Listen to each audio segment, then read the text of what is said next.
How's it going, everyone? I hope you guys are How's it going, everyone? Today I'm going to be talking about my recent success in the Ultra League Premier League with Granbull, which is pretty spicy. You don't really see it much. You see a lot of Togekiss and a bit of Clefable, but not so much Granbull. I had a lot of ups and downs of Ultra League Premier, seeing as the meta is changing every day. But I kind of got inspired with Nathan Jetter's team with Clefable, Empoleon, and Dragonite. Except seeing as I didn't have Clefable, I swapped it out for Granbull, and it actually worked better than his team probably. I think he'll agree he'll agree as well, but it's fine. So yeah, I got a lot of 4-1s, even a 5-0 these last few days, and I have a 60% win rate currently with it. So I'm just gonna show you some losses and my 5-0, just so that we can learn as much as we can from this team. So let's get right into it. So I wanted to initially talk about some of the things that this team struggles with, and that one of those things is Magnezone, because of its steel and electric typing, pretty much can easily destroy this entire team. I tried to catch a mirror shot here, but it was a wild charge, and I also make a mistake. I miscount how many charms this Togekiss had, because he got one on the switch and I didn't count that one because of the animation. I assumed that was the first one. I actually miscounted the Flamethrower. I think that might have cost me, but you're gonna see. I don't think it's gonna matter, because he just lets this Magnezone go because he has a Muck in the back, which completely destroys. So yeah, completely hard RPS there, but I was pretty lucky. That day I did 10 sets and I only got 2 Magnezones, so I got pretty lucky.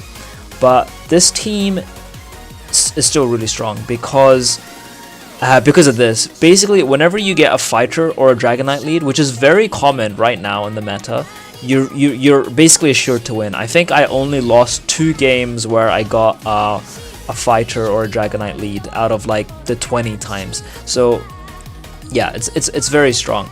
And the reason why it's very strong is because fighter against fairy or Dragonite or dragon against fairy is so, like, what's the word? It's like the complete opposite of like a neutral matchup. It's very in your favor. So you can totally like switch and win switch and use all your shields, because your fairy doesn't need. As you see, I even switched out at the end because both my Dragonite and my fairy can beat the Heracross in the end, so I didn't even need to win switch there.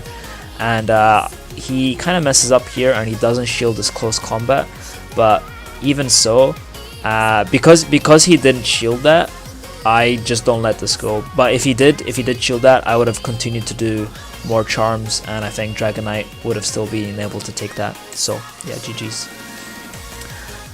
Next we're gonna have a Lapras lead. Now this one is a bit tricky. I think what I try to do is I usually go for a close combat and then switch into my Empoleon to tank any moves, but for some reason, as you can see, I was very happy there. He didn't He didn't shield at all. Probably unfamiliar with the Granbull matchup. And Gothitelle, I believe. It's very spicy as well. Only has Psychic and Rock Slide, so I don't need to shield any of these. So easy farm for Empoleon, and he just quits. So yeah, pretty. So yeah, if you see a Granbull, shield it. That close combat really hurts. Now this is also another very common lead, and which is why this team is was really successful for me, because he just throws 2 Thunder Punches and I can just shield one and I can charm all the way down, and I have either a crunch or a close combat for whatever switches in. And normally if they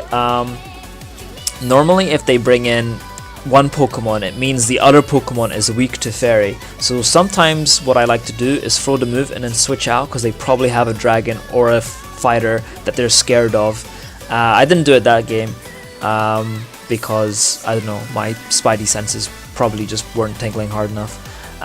Pretty interesting that he didn't throw Psychic there, but I guess he had to get some shields to come back from the bad matchup that he's in. So yeah, there's the Obstagoon, like I said.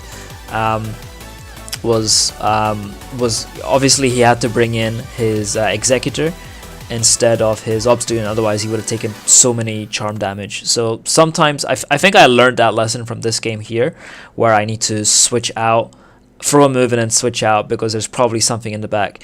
And I got pretty lucky. I assumed the first one was a Night Slash because I knew it was going to be shielded, but he doesn't actually have Cross Chop, so he probably has Hyper Beam, and I end up taking that game. So pretty lucky for me. And I think this is the last game of this set. Another Ampharos. We're gonna see pretty much the exact same thing. Because Charm is a 3-turn move and Volt Switch is a 4-turn move, I usually can get like sneak one in if they're not counting properly, and I even get another one there. Always tapping the screen trying to get that. And once again I can Charm down and have a move for whatever is in the back here. Let's see if I'm gonna switch out actually. Let's see if I learned my lesson or if I learned it later. I see the Muck, so I just throw that out. I think I stay in just to do some extra charm damage and less farm for him. And I think, yeah, this is why I put this game in. This was a mistake. I brought in Dragonite here instead of Empoleon. Now, Dragonite, the reason why I brought in Dragonite was I think at the time, like, oh, if he has his Ampharos, then there's probably something weak to water in the back. That was my logic. That was my weird logic. But it's gonna cost me because it is an Escavalier. So if you win the lead and they come in with something that is kind of neutral with both Empoleon and Dragonite, just use Dragonite. I mean, sorry, no, don't, because that's what I did. Just go into Empoleon because the Dragonite can win a lot more matches against the meta than Empoleon can. Dragonite only really loses to dragons and fairies, and Empoleon can lose to a lot more. It was risky, but yeah. So yeah, another Ampharos lead. We're just gonna see exactly why this Granbull lead is so good right now. Once again, Charm down and get the moves ready. And I didn't actually see the typing there. Okay, it was Venusaur. So here we're gonna have to go into Dragonite, obviously. And even though there is shield up, we should be okay because these Dragon Breaths are pretty crazy. And he switches to Empoleon here, which is, and now I'm actually worried because he can easily like shield and take this with Empoleon because he has shield advantage. But because the Hydro Cannons charge so slowly, I'm actually surprised he didn't shield that. And I was really lucky that this doesn't kill and that I could get another one off. So my Empoleon IVs actually managed to win me this game. So I got the shield there and I didn't have to shield. And now I can just Dragon Breath this down, shield, and have 2 Dragon Claws ready for the Venusaur in the back. So pretty lucky there. I think he needed to double shield there, keep his Empoleon alive for the Dragonite.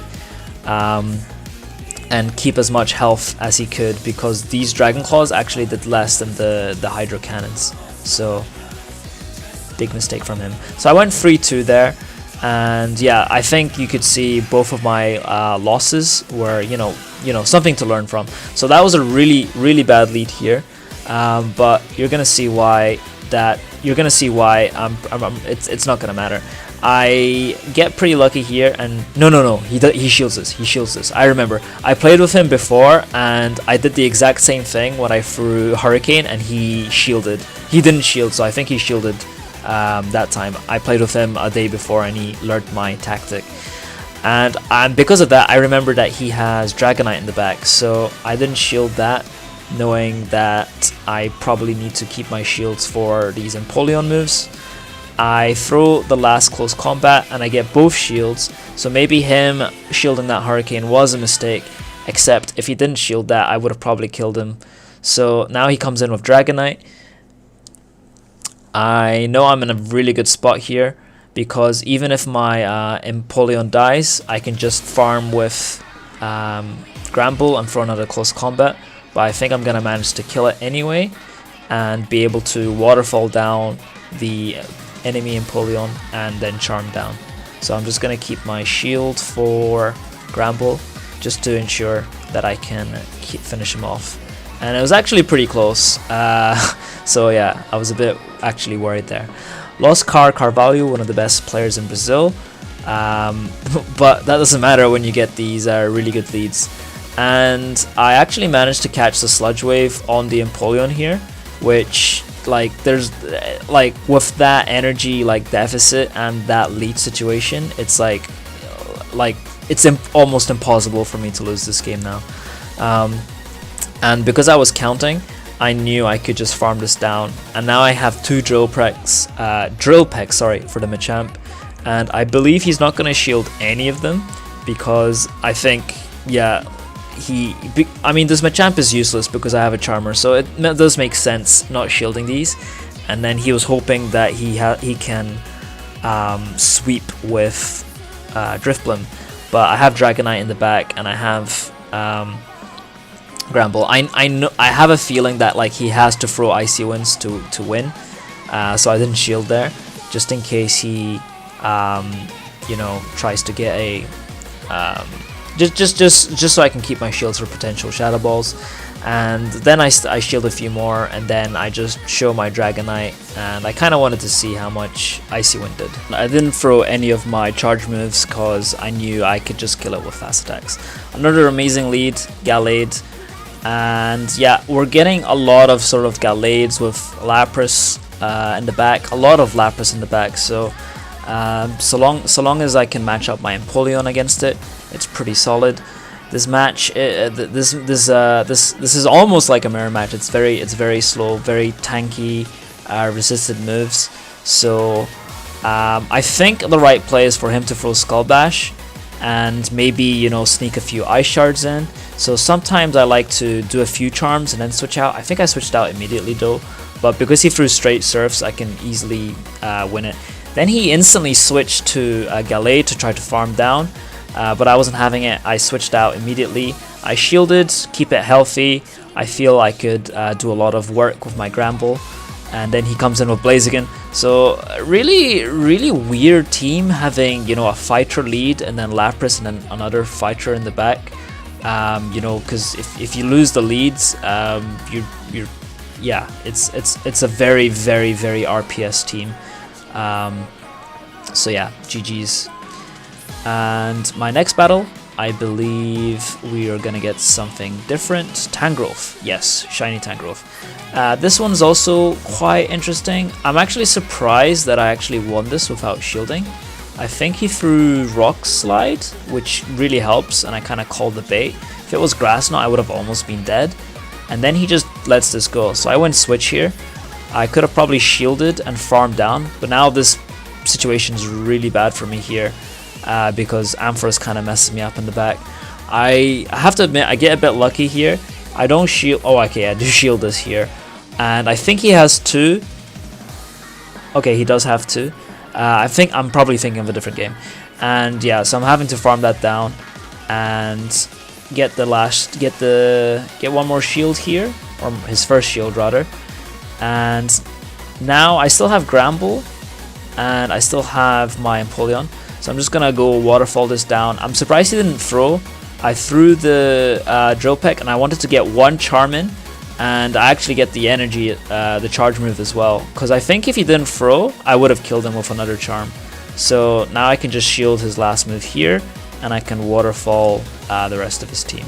So yeah, pretty close game with the Tangrowth lead.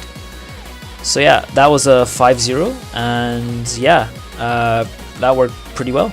So there you have it, a bit shorter today.